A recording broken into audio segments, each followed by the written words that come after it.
Reason number 3 is missing items. So this ties into what I said at the start, and really what you need to think of is when you're sending your project out to multiple builders, how much information are you giving them? Are you giving them a decent level of spec, a scope of works, a bill of quantities, and a good set of drawings? If the answer is yes, happy days. You are well on the way to getting some competitive quotes back from those builders. But if it's a no, there's a high chance that all of these quotes that come back may be missing some items. Now again, I know what you're thinking, that builders should know what needs to go within a quote. They should. However, on certain types of projects that are complicated, there is a lot of information and a lot of things to pick up on at the quoting stage.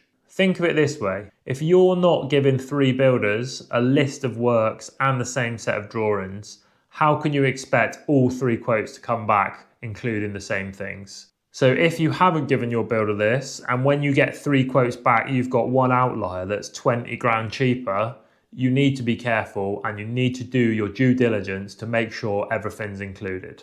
My advice on this one is provide a scope of works. Now, if your budget will allow it, I would suggest that you get your architect to do this. And even again, if your budget can allow it further, I would get the architect to do what's called a tender process. So they actually go out to contractors that they would recommend, and they will send out all the information to a set number of contractors. They will then review it, and then you can go through it with them and decide which of those contractors you like the best. Failing that, and if your budget won't allow you to do that, because that is not the cheapest way of doing things by any stretch, with your drawings, form your own scope of works, form your own list of specification for things that you want included, and give this to the builders when they come round to price. This way, at least you're going to minimise the amount of items that can get missed in a quote. My reason number 4 why going with the cheapest quote might not always be the cheapest quote come the end of the project.